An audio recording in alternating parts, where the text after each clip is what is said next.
I just knew in every cell of my body something was wrong. And he comes straight up to me, doesn't say anything to me, but is looking at me. He's got these glasses on and he takes them off in this kind of aggressive manner and sits down across from me, not in the usual spot. We'd kind of have our places on his plane, you know, where you get used to sitting. And I remember I got up and moved to accommodate him getting by so he could sit in the normal seat as per usual. He didn't. He sat across from me. At some point, and I don't really remember the exact sequence of it, we take off, and at some point he's asking me what's wrong with me, what do I have? Do I have something to tell him? Do I have something to tell him? You want to talk to me about your day yesterday? And then it gets, I already know that he's drunk. I already know he's using, he reeks of weed and alcohol. I mean, his breath smelled so bad, and I could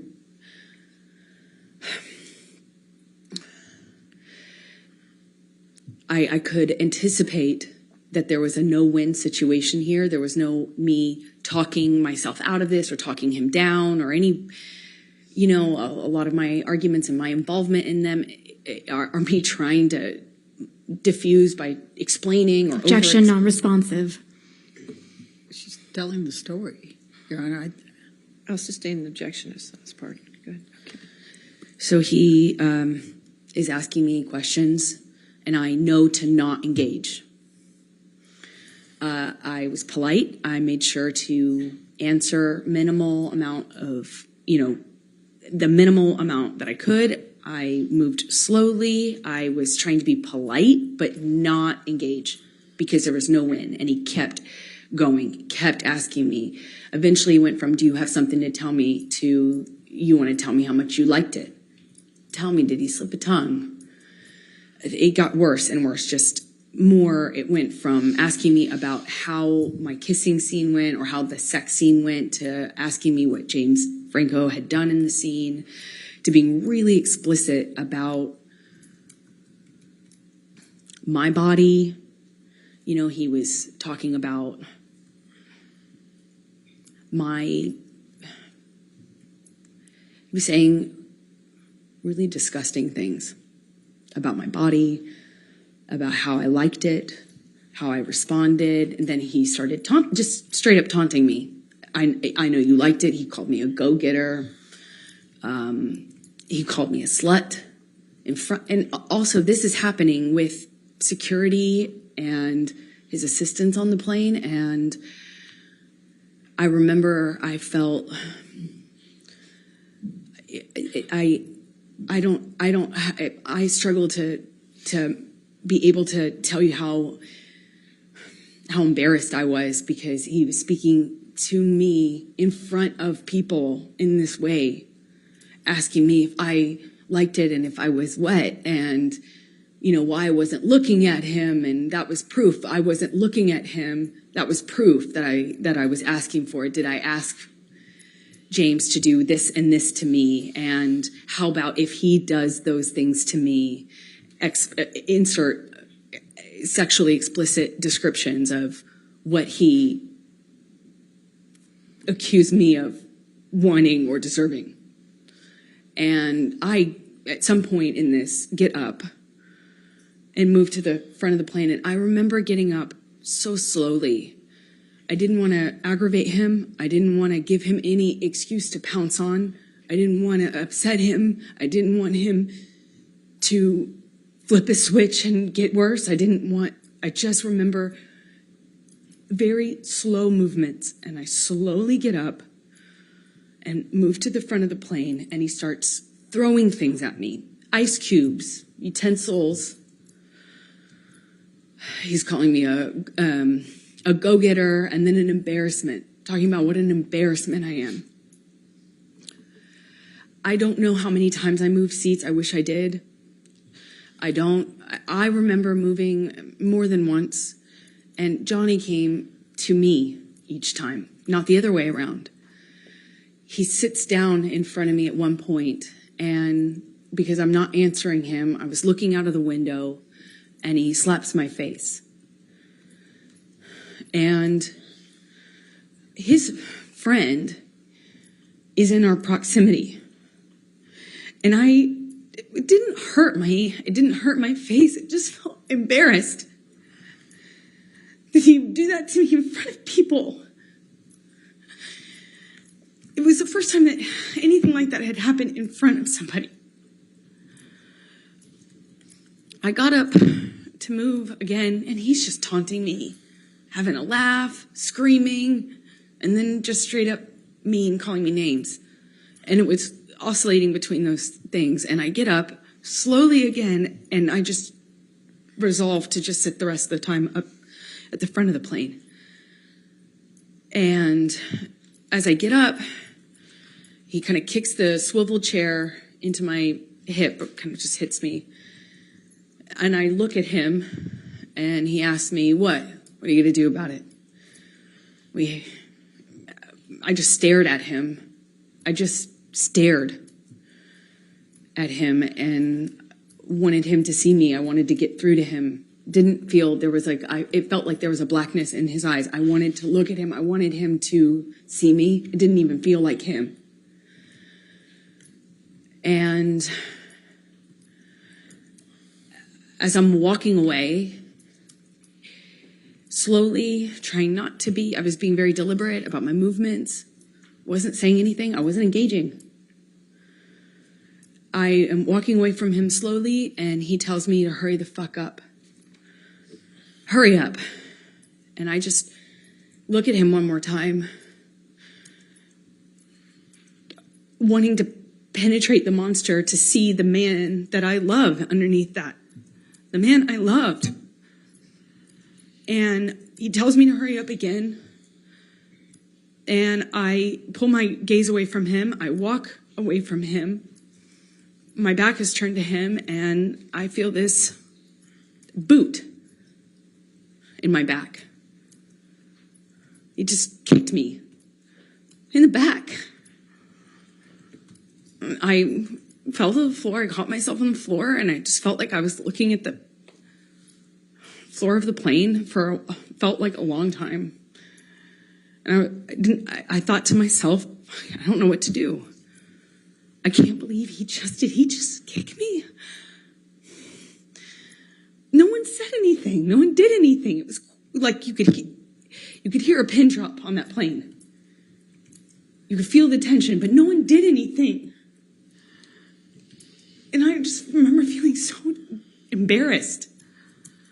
I felt so embarrassed that he could kick me to the ground in front of people. And more embarrassing, I didn't know what to do about it. I got up and I walked to the front of the plane. I sat down and I just looked out of the window. And Jerry Judge's security and my friend both kind of under their breath asked me, "Are you okay?" Objection, hearsay. I spent the rest of the time looking out of the window. Sustain the objection. And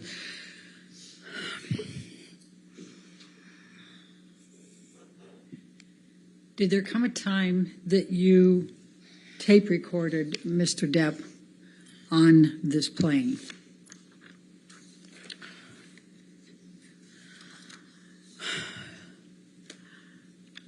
I want to sit here and say that I was telling myself I needed to leave him. But as he got worse, he demanded the oxygen tank from the flight attendant, excuse me. And he continued to drink and then eventually started howling like an animal and passed out in the bathroom with the door locked. And was howling, and I at some point pushed record on my phone because there was that 5% part of me. Objection, non-responsive. I don't think it's non-responsive. She's explaining what led up to her tape recording him and why. I mean, I can ask her, Okay. will that solve it? Right. Why did you tape record him? Because I knew that Johnny wouldn't remember what he had done. I knew he would not remember. And if Calls for speculation. She can say why she did it and what she thought. But that last part called for speculation. I'll sustain Don't the objection. say I knew. Why did you tape record? in my experience, when Johnny was that inebriated, he would not remember what he had done. Calls for speculation. How can that call for speculation? I'll sustain the objection. All right, let's go to Defendants 221. And I'm going to play 3 different parts for it. Your Honor, And if may we we can- approach, please? Okay.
So we're going to start with 221, and we're going to call it A, and that'll be 0 through 1 minute.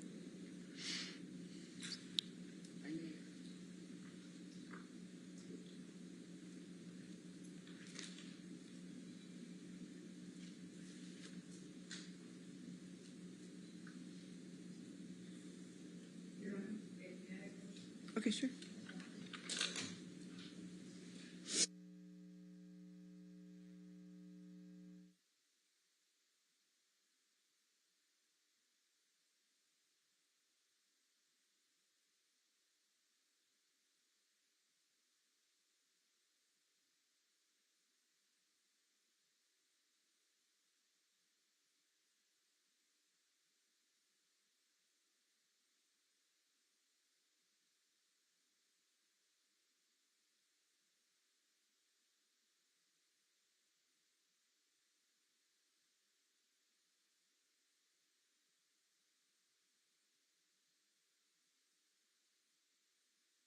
With the first one with 0 to 1 minute. And can we turn up the volume just, I mean, there's part of it that the noise of the airplane is a little bit loud, but to be able to pick up the noise. Keep an eye on it.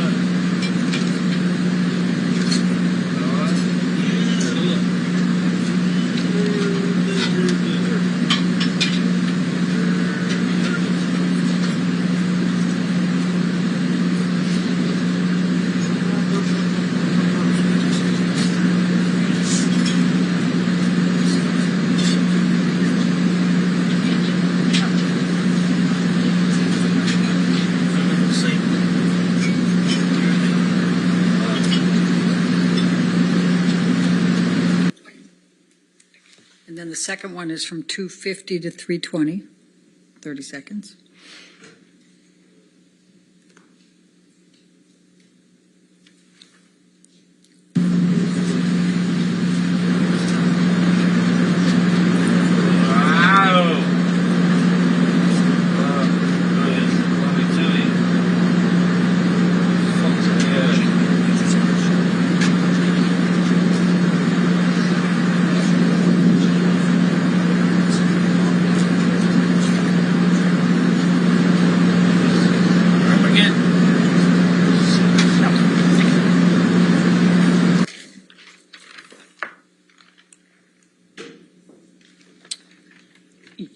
221 is in evidence. All of 221 is already in evidence. So may I play the third one then, and then we Yes. can take the break? Yes. Thank you. Can play- That would be at You can play 9. all of it if you'd like. That's fine, thank I you. think that'll torture the jury if Okay. I do that, Your Honor. 9:30 to 10, just 30 seconds more.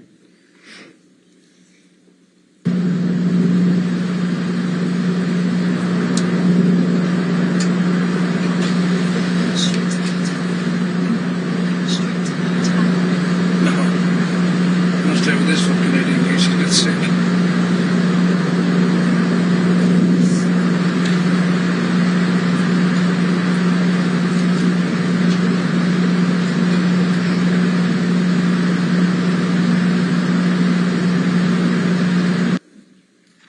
All right. And you're going to be changing gears after that, or do you have any more questions for this issue? No, I think this should be fine Okay, for a break. all right. Ladies and gentlemen, let's go ahead and take our morning break then.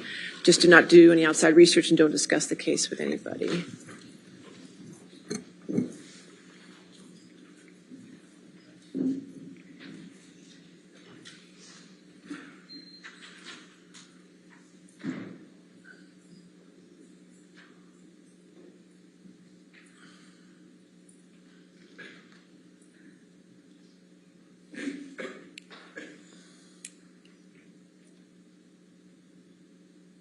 All right, thank you. And again, ma'am, since you're still testifying, don't discuss your testimony with anybody at this point, okay?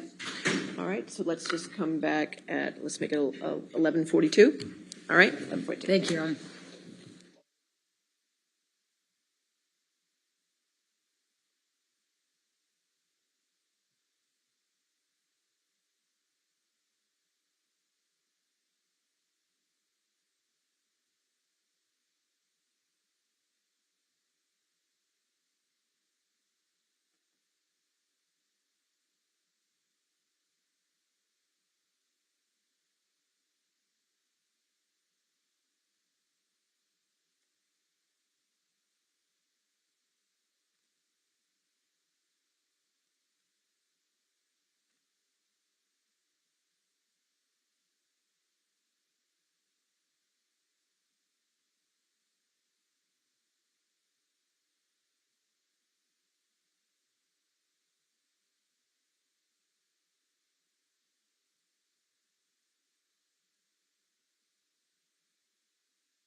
All right, we ready for the jury? May we approach? Okay, sure.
All right, we ready for the jury then? Yes, Your Honor. Okay. Thank you.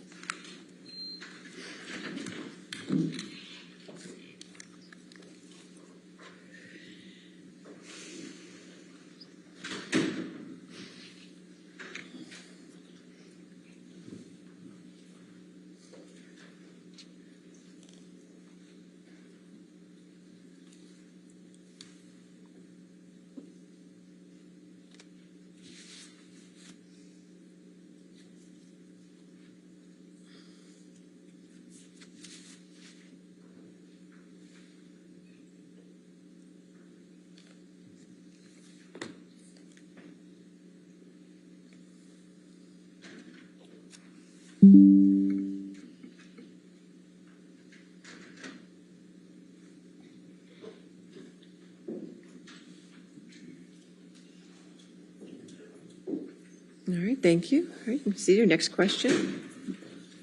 Thank you, Your Honor. Amber, following the plane ride, what did you do once you arrived, once you landed in L.A.? I called for a cab, a car to pick me up, met me at the private airport, and I left. I got straight off the plane as soon as we touched down.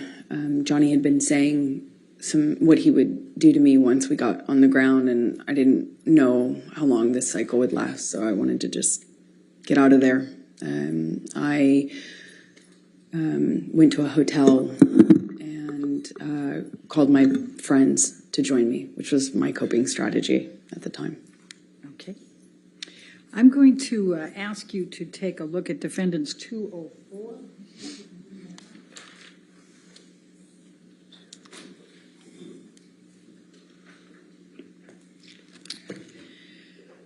Did you reach out to... Objection, Your Honor, hearsay and bleeding. Your Honor, I would direct Your Honor's attention to the first one in blue and the third one in blue, and I would say present sense impression and the state of mind at that time. All right, if you want to approach. Yes.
All right, let's go to 205.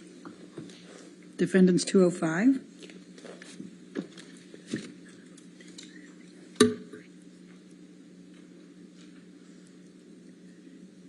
And this is a communication between you and Rocky Pennington, your best friend, is that correct? That's correct. Objection, hearsay.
So 205 with redactions is in evidence. Thank you, Your Honor. May we publish to the jury? Thank you. It is. So, Rocky on this is Rocky Pennington, your best friend, is that correct? Yes, it is. Okay. And when did you send this communication to Rocky? Once I had touched down in LA, Okay. And you said, I'm not good. What did you mean by that? that I needed help, that I was scared. I was scared of what had just happened to me. I was scared of what was going to happen to me. I was scared if I left him. I was scared if I didn't. And I needed help. I just needed support. I didn't feel safe going home. I still had my place in Orange. He had keys. I was scared. Did you text your mother and your father about this incident? Objection, hearsay. If you want to. What, if any, communication did you have with your mother or your father following this incident? Objection, hearsay. Sustain that objection. Let's go to defendants 222, and Your Honor, I suspect we're going to be back up at the All right, you want bench on this to one. approach? That's fine. Thank you.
What, if any, communications did you have with Kate James following the Boston plane incident? Objection, hearsay. Your Honor, if we go to 224. Okay. 224. My argument would be business records exception. All right, you want to come forward? We can do it.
So what, if anything, did you do the evening of the 24th of May? I reached out to friends and family, asked for support, Objection, hearsay. Sustained. and surrounded myself with them with that. What, if anything, did you do for Lily Rose's birthday? That's why we had gone back to LA. Johnny was sick after having passed out on the plane. So I took her to dinner. We went to Benihana's.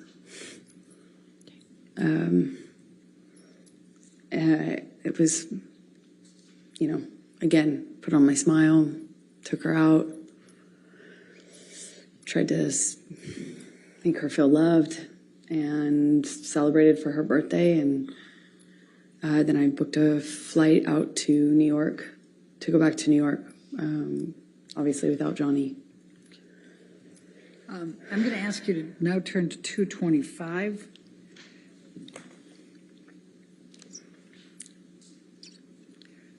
And, Your Honor, I'm going to be referring to the last two blue spots on that page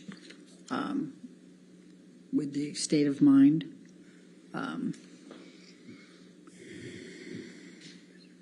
Mental condition. All right. It doesn't, it's still hearsay, Your Honor. May we approach? Yeah, you want to approach?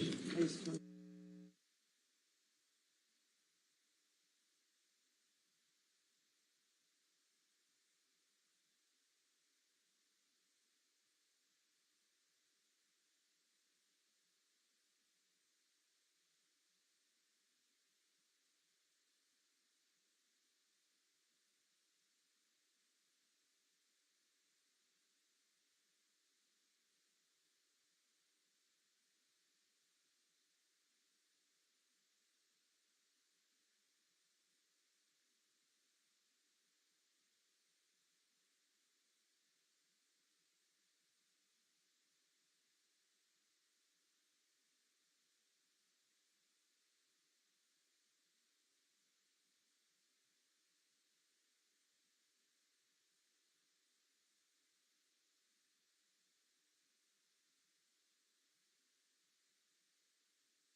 I'm going to ask you to turn now to 228.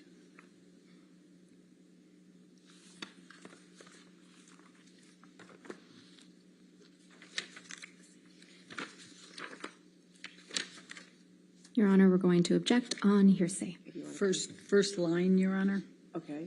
is all I understand in Your Honor's ruling, but I think.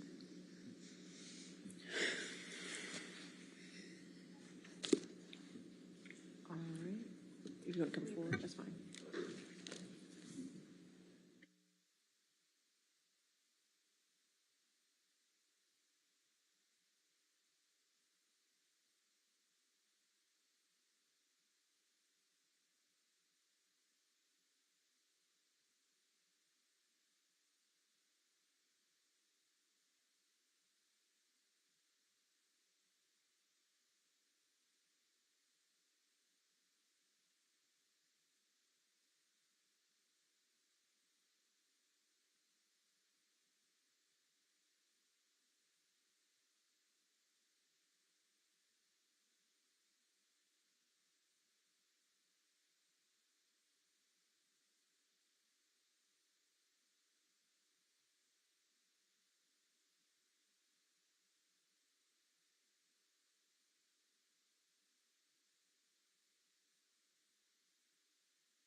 So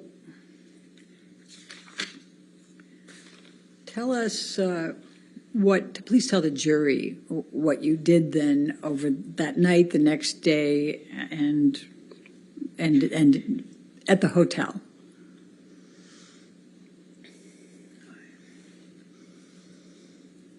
I cried a lot, tried to surround myself with my friends, and resolved to leave him. I felt powerless. Nothing I did made a difference. You know, on the plane, I was so careful. Objection, non-responsive.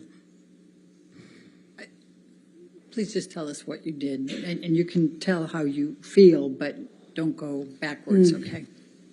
I resolved, tried to, the strength to commit to leaving him. I knew I had to.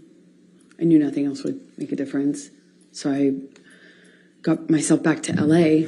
New York. And started going to Al-Anon meetings every day. It's a support group for people who love addicts and alcoholics. What, if any, communications did you have with Stephen Deuters? Objection, hearsay.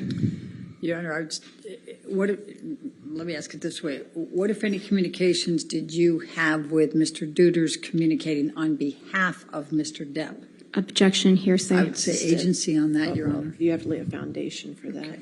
All right, let's go to 229A.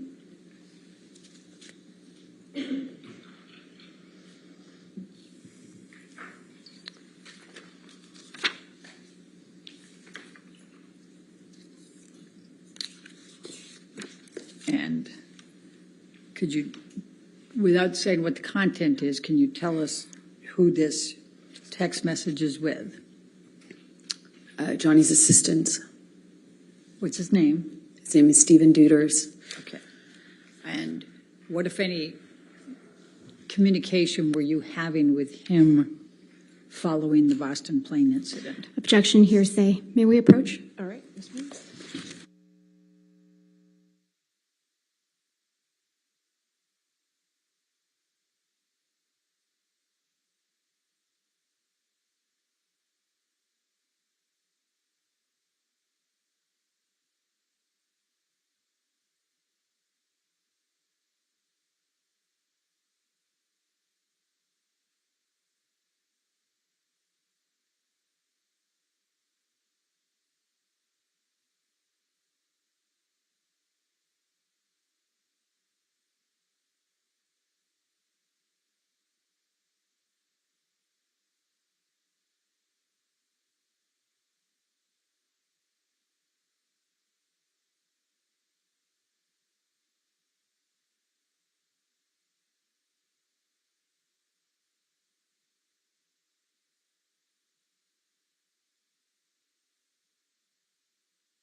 Did you communicate at all with Mr. Depp in the days following the Boston plane incident?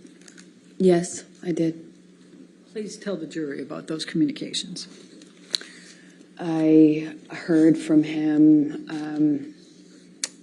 directly. I also heard from him through his assistants who were texting for him. Objection, Your Honor, hearsay. I'll sustain the objection. You're not allowed to testify about the text messages with his assistant, but can you tell the jury about your communications with Mr. Depp? Okay. It's kind of confusing because he was texting through them.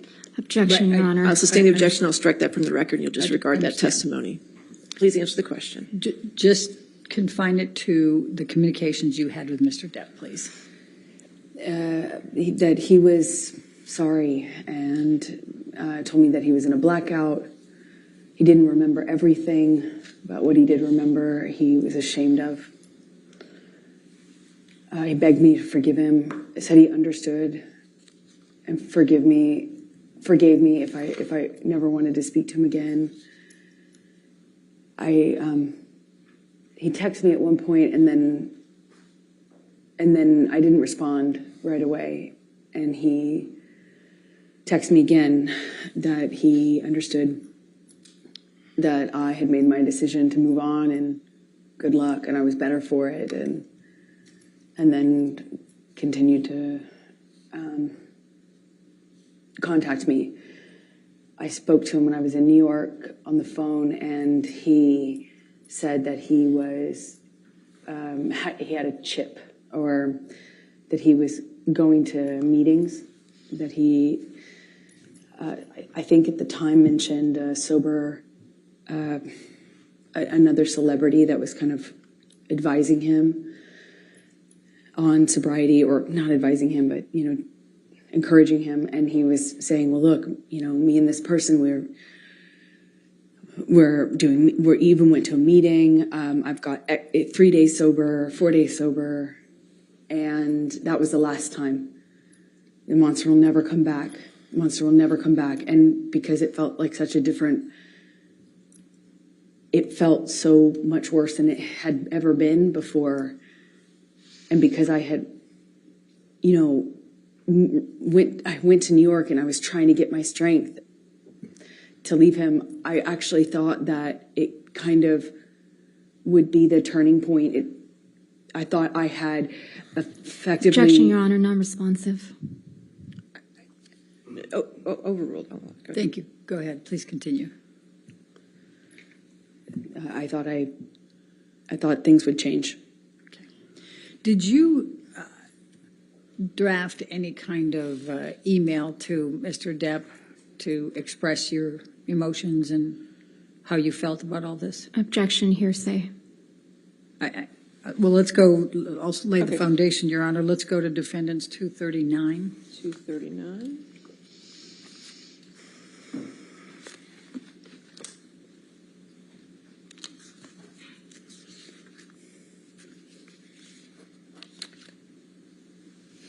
Objection, hearsay, Your Honor.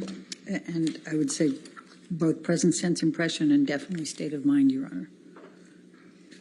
I'll sustain the objection. All right. So did you ultimately communicate to Mr. Depp what you first drafted up in an email without saying anything about what's in the email? That calls for hearsay, Your Honor. I'm just asking if she did. No, what she said. Correct. Okay. Overruled. Did you communicate to Mr. Depp what you had drafted in the email? And you don't get to say what you said. Yes. Okay. And what, if any, response did Mr. Depp have to your sending that email to him?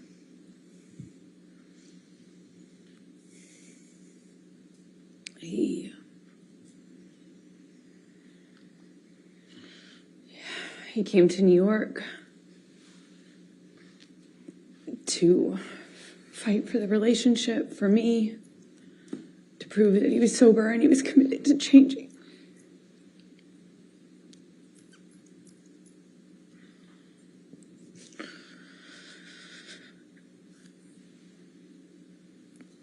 I believed he was embarrassed and sorry. He said he was, and I believed him.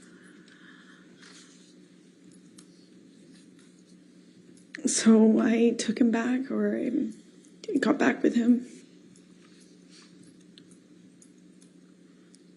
on the condition that he would uphold his promise to do the treatment, to do the full detox, clean up, and never go back.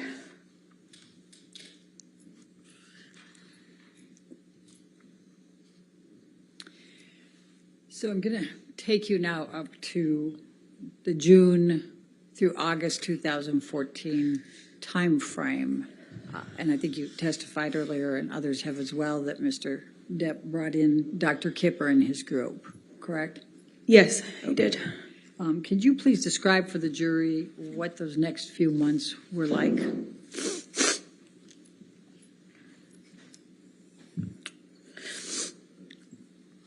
All of a sudden, this doctor gets brought on that we had been talking about. I had heard this name before. And all of a sudden, this doctor, Dr. Kipper, who apparently wrote a book on addiction and was this doctor was going to be the solution, the cure, and he got brought on board, and all of a sudden the plan was that this team would be involved in Johnny's recovery. So it felt real, it felt serious, I felt like protected. I had already by this point heard a million times, it seems like, promises to get clean and sober, but this felt like a change. And they were going to come to Boston and start working with Johnny, and the plan was to keep Johnny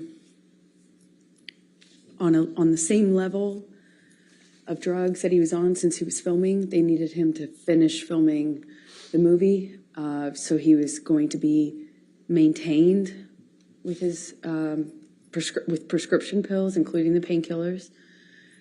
And the plan was he would obviously abstain from alcohol completely and all other drugs like weed and coke.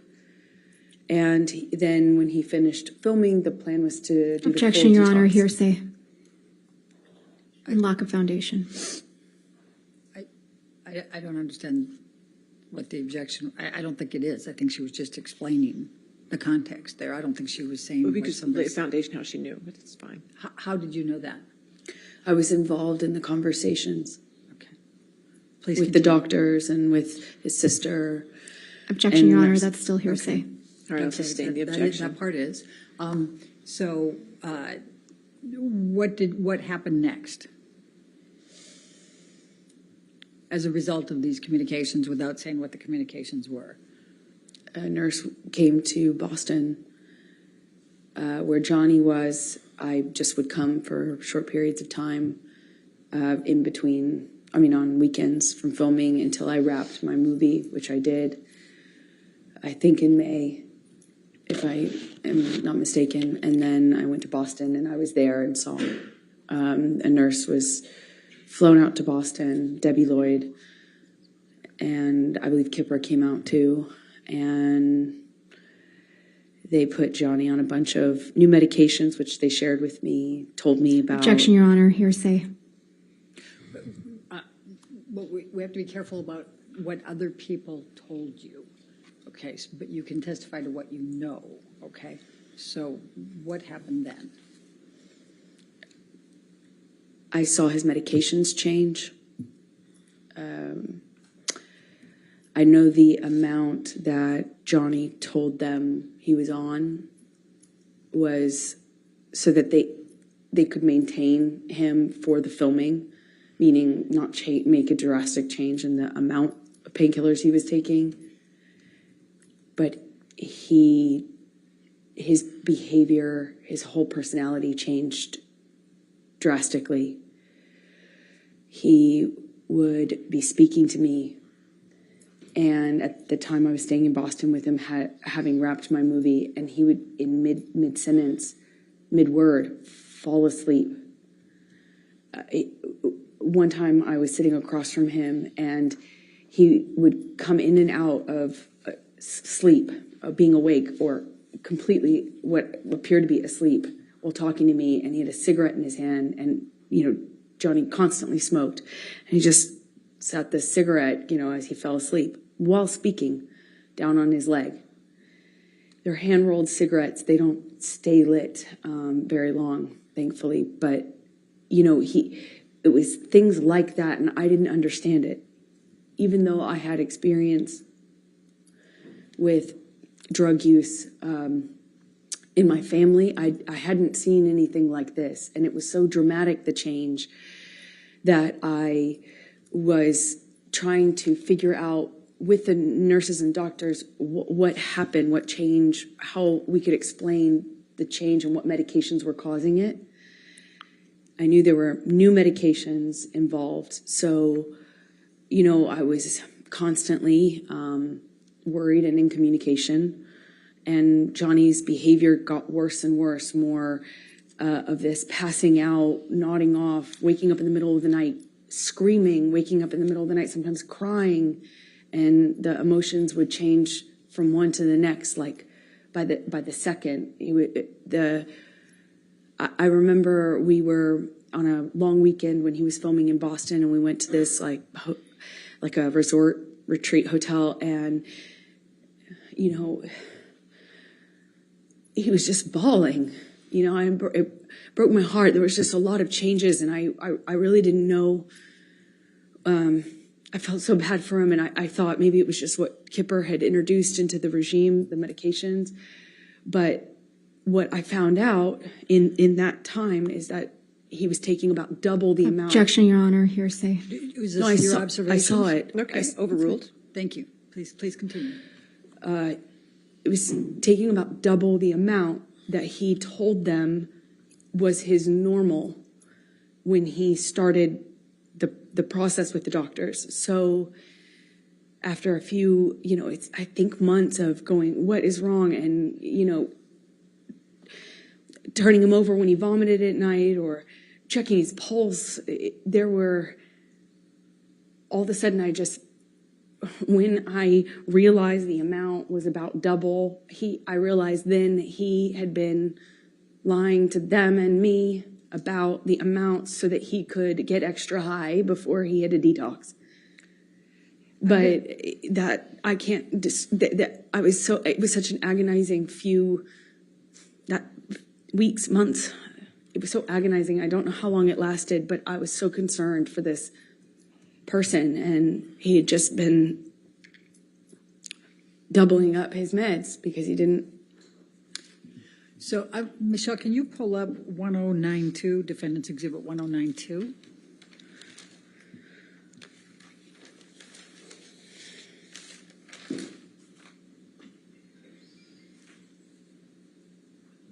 Amber, did you take this picture of Mr. Depp? I did.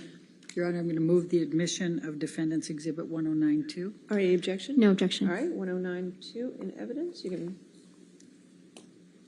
publish. Thank you. And can you describe what's depicted here and why you took this picture? This was during that time when the prescriptions that he was on in the doubling up of the opiates got so bad that he was like this just throughout the day, off and on, and then he would take Adderall and he'd be really animated and ready to go, and then it would be this again, and it was so erratic and it changed so quickly, and I naively now really did not understand what was going on. I deeply cared about this human's well-being. All right. And it was very confusing and scary. So did there come a time then that Mr. Depp went into detox for oxycodines or whatever they're called? Yes, when he finished filming, the plan was to do the detox, and that's what we did. And when was that? That would have been early August of 2014. I believe we were there for, I think, a week to 10 days, 8th through the 18th, more or less.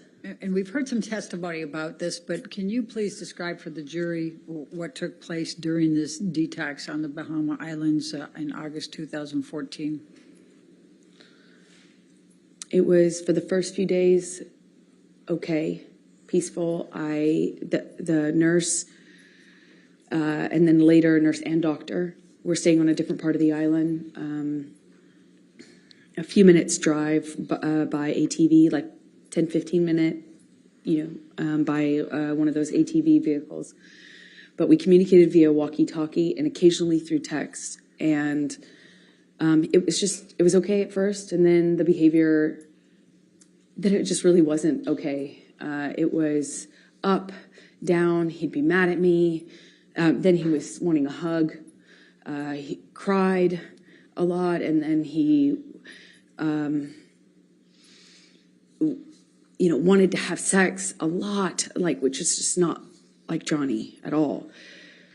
And it was just like that. It was just up, down, mood, and it was like I felt like I constantly was catering to the mood, that whatever he was going through at the time. I was just trying to adapt and kind of roll with it and provide support. I was taking his blood pressure. I was on a schedule and constant communication with the nurses about delivering the meds, giving him his meds at a certain time. I was just trying to take care of him. And a few days in, I guess the effects of the detox really started to change. And it went from this like erratic behavior up and down to just really down or mad. He would burst into anger at me, yelling at me. I crossed the table. I walked away from it at the table. I crossed the table in a certain way, and he screamed at me about that and tried to overturn this table. Luckily, it was bolted down to the deck, but I remember him shaking it and screaming. And at a different point, he was really calm and sweet and thanking me. And then another, he looked like he was balancing out, and we had a conversation, and he was saying he wanted to quit the detox, and he couldn't do it anymore. And I was trying to find the language to encourage him. I was trying to remind him how much he wanted that, how much he had told me he wanted that, how much I was reminding him, he told me all the time, I saved his life, and he wouldn't be doing this without me. And I was telling him these things, and I was, at one point in our conversations, I told him about how... Objection, Your Honor, hearsay. Please try to continue without what you said, please. I said something to him, and he got so angry at me, he slapped me across the face. But he did it, while crying. It was the weirdest thing. He was crying, saying no woman had ever embarrassed him like that. No woman had ever made him feel like that. I heard that for the rest of the trip, too, just on repeat. And I felt bad. I feel bad. Still feel bad.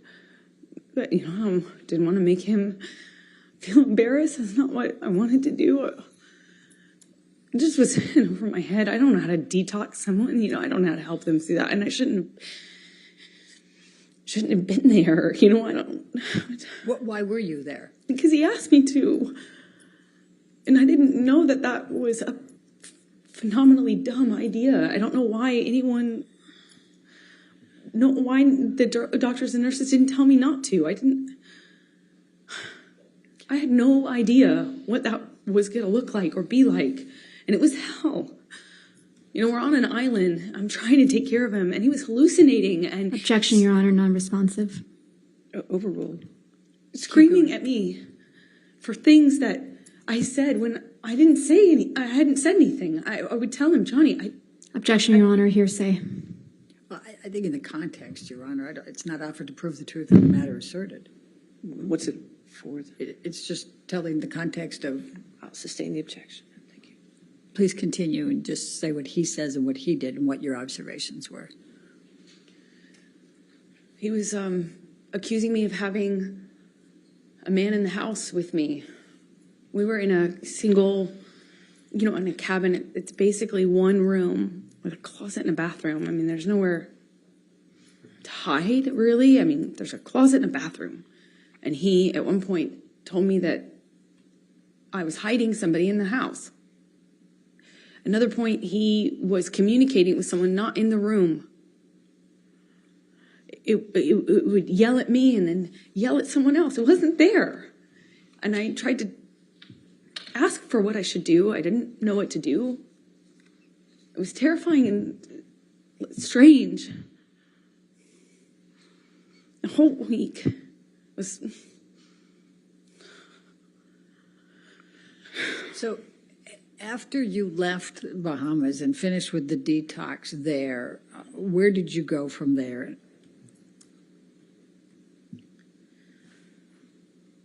We, meaning Debbie Lloyd, Dr. Kipper, and I and Johnny, we flew back to LA, and he was going back and forth between saying he wasn't going to continue to, he was committed. It was back and forth. Everything was up, down, erratic, changing every second. And we got to LA, and Debbie and Kipper communicated with me. I won't say what they said, but I decided it would be probably in everyone's best interest if I went away to a hotel. Johnny put me up in this room in this hotel while he finished the process of detox in LA. And I had my friends out with my girlfriends there to support me as per usual. So Michelle, can you pull up 272, please?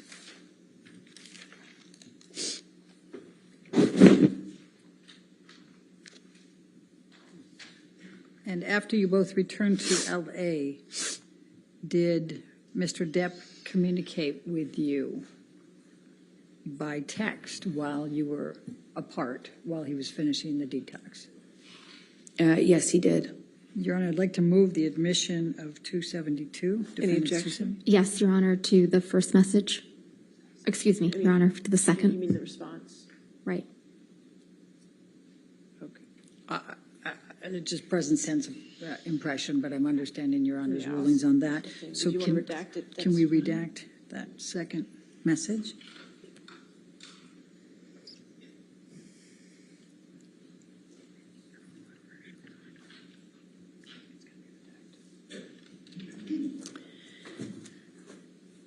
All right, Your Honor, All right. Any objection to 272 redacted? No, thank you, Your Honor. All right, 272 is in evidence, and we will publish. and Amber, I'm going to show you now what is Defendants Exhibit 272, and this is on August 20, 2014. It's a text message from Mr. Depp to you. Do you see that? Yes, I do. Okay.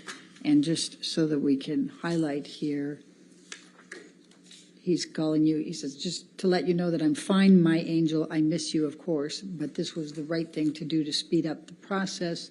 I love you more than life. Yours, Steve. Do you see that? I do. So what, if any, expressions was Mr. Depp giving you at this point that he was angry with you ever having to help participate with the detox or to be on the island or anything along that line? Objection, form, compound. I'll allow it, but just for trying to keep the record clear, 272 has already been entered into evidence without that redactions, and there wasn't any objection. So I would wish if I could have both sides to keep track of their evidence. It's not my job to keep this.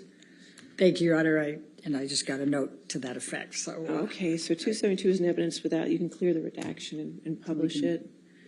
It's really the party's responsibility to take care of the record, not mine. my apologies on that one, Your Honor. All right. All right, and I overruled the objection, so she can answer the question. Thank you, Your Honor. I'm sorry. Can you remind me what the question was? Yes, That's fair. that's fair. I said, what, if anything, did Mr. Depp say about that you were torturing him on the island and he didn't want you there? Very confusing for me to hear that because even though he was hallucinating and angry at me at various moments when he would have these kind of episodes, I did nothing but try to take care of him. I'm not a nurse. I did my best to support him. And he thanked me. He thanked my mom. He thanked my dad. And told me, of course, I saved his life. That he wouldn't be able to make this change without me. And that this process was horrible and hard on him and us and me. But that he was so thankful that I was there for him.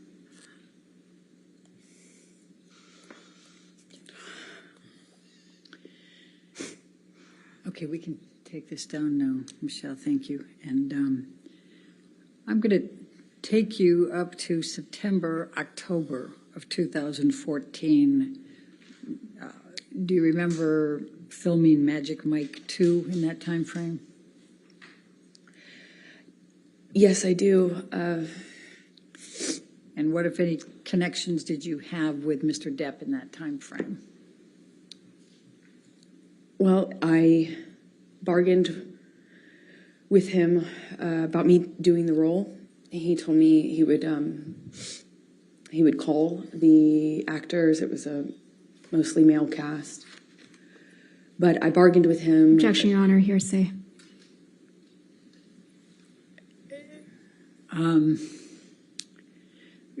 Don't say what you said, just say what he said, okay? He reluctantly kind of agreed to me working on this movie or taking a job. He was filming a different movie in London at the time. I wasn't going to play a sexualized character. I wore no makeup or minimal makeup in the movie. No sexy clothing.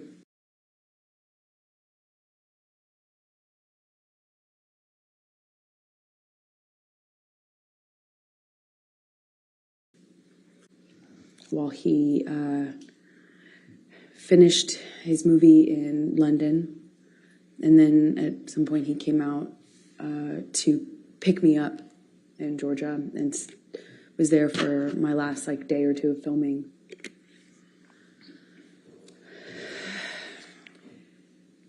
I'm going to ask you to turn to, Michelle, can you bring up 310, please? Defendants 310.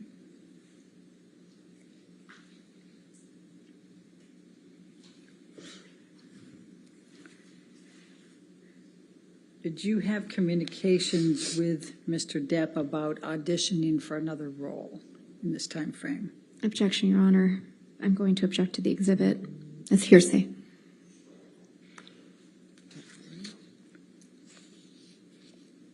I'm not sure who's in the text exchange.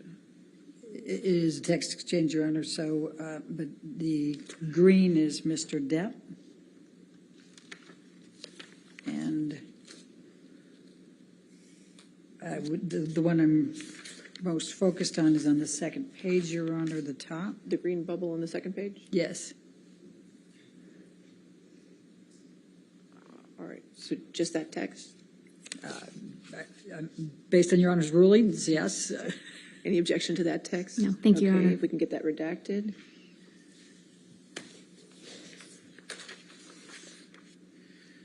And while that's being redacted, Amber, let me ask you, what, if any, anything was Mr. Depp saying to you in this time frame, we're talking November 2014, about you not working anymore or not taking on any more work or auditioning? Objection, Your Honor. Compound.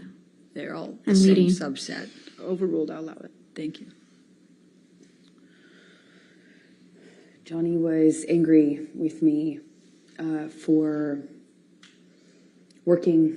I had finished my job and I needed to eventually find another job, meaning a movie, to work on, and he was furious at me for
Have your seats. All right. Cross-examination. You can sit down, ma'am.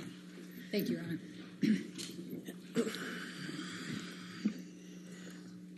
Dr. Curry, you're not board certified, correct? No, I'm not. Not in clinical psychology or in forensic psychology, correct? No, I'm a licensed clinical psychologist. But you're not board certified. No, Okay. And you also have only been practicing approximately 8 years, is that correct? that's not correct. How many years? I've been licensed for 10 years, Okay. and I've been practicing for about 15 years. Okay. And that includes what you went through with your different trials in Hawaii and everything else that you testified to, correct? Yes, Okay. Now, you went to Mr. Depp's home for dinner and drinks before you were hired as an expert in this case, correct? that's not quite right. I was interviewed at Mr. Depp's home by his legal team. Dinner was served. You, in attendance with Mr. Depp was Adam Waldman, correct? Yes, Ben Chu, correct? yes, Camille Vasquez, yes, okay. And the dinner lasted approximately 3 to 4 hours, correct? yes, And it included The interview. drinks, correct? yes. Dinner and I believe drinks were served. Okay. And this was before you were hired as an expert, correct? Yes, this was an interview so that they could make an informed decision as to whether or not to retain me.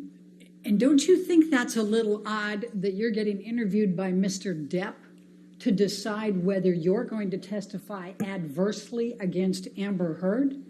I was interviewed by the legal team. And Mr. Depp was present. It was his home, correct? Yes, And he was serving dinner and drinks. he was Correct. not serving dinner and drinks. Well, it was at his house at his behest, correct? Yes, it was at his house. Okay. And you were contacted by Camille Vasquez, somebody you knew in the community, in February of 2020. Is that correct? I knew of Ms. Vasquez professionally. We live in the same city, and I work with many attorneys. Okay. And at that time, you not only knew Johnny Depp, you'd seen a number of his TV and movie roles, and you believed he was a good actor, correct? Not correct. I did not know Johnny Depp. I Well, had you knew seen of several of him. his movies. You knew who he was. Yes, Right. And you believed he was a good actor. yes, Correct? Okay. And then you provided an expert designation in this case before ever seeing Amber or having an opportunity to review any documents or records. Isn't that correct? I did not provide an expert designation. That's an attorney thing. My opinions are contained in my report. Let's pull up Plaintiff's Exhibit 884, please.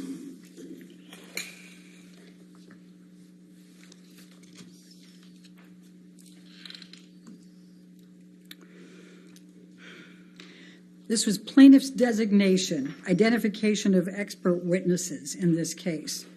And this is dated February 2021. That's a year after you went to dinner at Mr. Depp's house, correct? Yes, Okay. And it attributes, if you go to page 13, it says you have 3 opinions. The first of those is that Amber Heard, quote, exhibits patterns of behavior that are consistent with co-occurring cluster B personality disorder traits, especially borderline personality disorder. Did I get that right? I'm reading that here. That is not my opinion. Okay. Well, but it's a current attribu- opinion, but this was not an opinion of mine then. I didn't have any opinions at that time. It says Dr. Curry will testify, correct? That's what it says, yes. Okay. And this is a signed pleading, correct? On behalf of Mr. Depp. I'm not sure I understand what that means. You don't understand what a signed pleading is? No. Okay. Do you understand that Mr. Depp's counsel prepared this and served it on Ms. Heard's counsel? I'm not an attorney. I don't understand necessarily all of these procedures. Okay. Are you aware that Mr. Depp is on an audio recording years earlier taunting Amber Heard that she has a borderline personality disorder? I was made aware of that in this case, yes. So you heard, is that Actually, one of the audio not tapes you necessarily listened to? taunting, but I do recall hearing that Mr. Depp had used that phrase. So it's a coincidence that you now think she has those attributes after the attorneys listed it in February 2021 before you'd looked at anything, and Mr. Depp had made that accusation to Ms. Heard years earlier. My opinions aren't based on coincidence. It's objection. I'm Okay. sorry, Doctor. Okay, sure. Yes.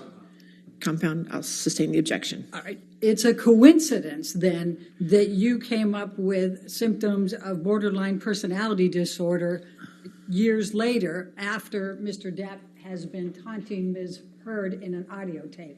I can't speak to whether or not there's a coincidence. What I can tell you is my opinions are based on the results of my evaluation.